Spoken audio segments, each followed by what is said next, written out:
भैया तेज प्रताप यादव ने पार्टी बनाया जनशक्ति जनता दल, और उसके जो प्रत्याशी कोचाईकोट के हैं ये गोपालगंज में मिल गए हैं, और इनसे उस दिन तो मुलाकात नहीं हो पाई थी, आज मुलाकात हो पाई है। बिहारी भट्ट और विपिन तिवारी जी से नहीं पाया है, और खास तौर पर एक जो शख्स है पप्पू पांडे, उनका एक अभी भी डोमिनेंस दिखाई दे रहा है। उसको भेद पाने के लिए क्या कर रहे हैं आप लोग? जब माफिया से माफिया की लड़ाई होती थी तो उसमें कोई माफिया जीतता था, कोई माफिया हारता था। इस बार जनतंत्र और लोकतंत्र की लड़ाई है, और एक माफिया से लोकतंत्र वाले लोग लड़े हैं। लोकतंत्र की जीत होगी, माफिया की हार होगी। तो आप जो है कहना चाहते हैं कि जो पप्पू पांडे और टीम है, वो जिस तरीके से बातें कही जाती है कि सतीश पांडे का जो है वो बाहुबल रहा है उस समय, और उसका भी अभी भी भय लोगों के अंदर रहता है।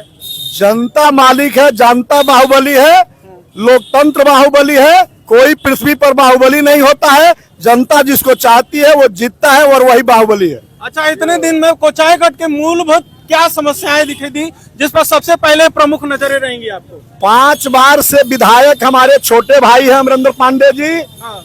1 बार बहुजन से, 4 बार जेडीयू और एनडीए गठबंधन से।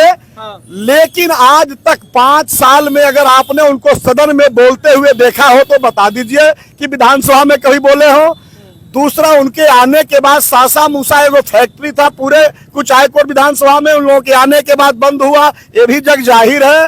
तीसरा, इसके बाद कोई विधानसभा के क्षेत्र में आप कोई फैक्ट्री बैठ गई हो, कोई औद्योगिक धंधे बैठ गए हो, कोई विकास का कार्य हो गया हो तो हमको बताइए। तो वहां पे जनता से हम जब बातचीत कर रहे थे तो बहुत सारी जनता ये कह रही थी कि पप्पू पांडे जो है हमारे लिए मुख्यमंत्री है, हमारे लिए प्रधानमंत्री है, हमारे लिए वही जो है वो है। यही तो बिहार का दुर्भाग्य है। हाँ। कि बिहार की जनता जातिवाद में बटी है। हाँ। निश्चित तौर से उसका नुकसान बिहार की जनता को भोगना पड़ रहा है। एक जंगल राज इससे पहले था, इस 20 साल पहले एक जंगल राज था, जो अपराधी खुलेआम हथियार लेके घूमते थे, जो लालू यादव की सरकार थी, और वो उस जंगल राज में अपराधियों का तांडव था। और दूसरा, एनडीए सरकार में एक जंगल राज है जो अपराधियों के बजाय अफसरों का जो है तांडव है, अफसरशाही युग चल रहा है। नीतीश कुमार जी एक दूसरा जंगल राज चला रहे हैं, जो अफसरों के हाथ में गुलाम बनकर के जनता गुलाम है। और जनता जो है इतनी नासमझ है कि उनको ये पता नहीं है कि हमको जातिवाद का वोट नहीं देना चाहिए।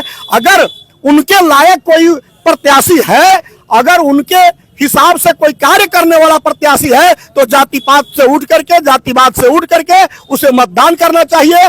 मतदान उस व्यक्ति को करना चाहिए जिसके पास जाकर के डांट करके अपना हक मांग सके और बोल सके। उस प्रत्याशी को वोट नहीं देना चाहिए जिसके डर से आपको बोलने की भी हिम्मत नहीं हो। अच्छा, सब लोग यही बात कर रहे हैं कि जातिवाद का फैक्टर है, लेकिन घूम फिर के जातिवाद बिहार में आ क्यों जाता है? इसीलिए कि यहाँ के जो नेता है, जो दलीय नेता है ऊपर के, हाँ। उन्होंने जाति उन्माद फैला करके ही राजनीति किया है, और 35 वर्षों से बिहार के विकास को विनाश के रास्ते पर ले गए हैं। एक महाजंगल राज था, एक अफसरशाही जंगल राज था, एक अपराधियों का जंगल राज था। यही 35 साल से बिहार की जनता को मिला है, दूसरा कुछ नहीं मिला। खुद तेज प्रताप जी अपनी पार्टी बनाए हुए हैं, लेकिन उससे पहले जिस पार्टी से बिलोंग कर रहे थे उनका लंबे समय तक बिहार में शासन रहा।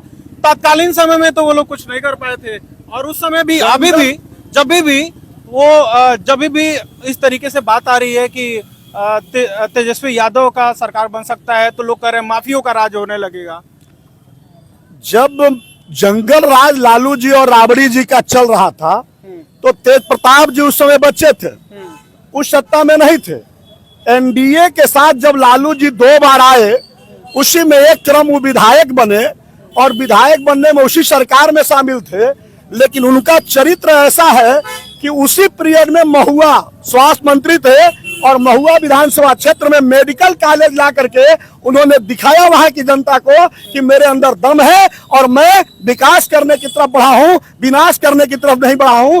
दूसरा, कृष्ण के भक्त हैं, सदाचारी हैं, कदाचारी नहीं है, सात्विक विचारधारा है। तेज प्रताप पर जाति पात से उठ करके बिहार की जनता को उनको नेता बनाना चाहिए, उनको सीएम बनाना चाहिए।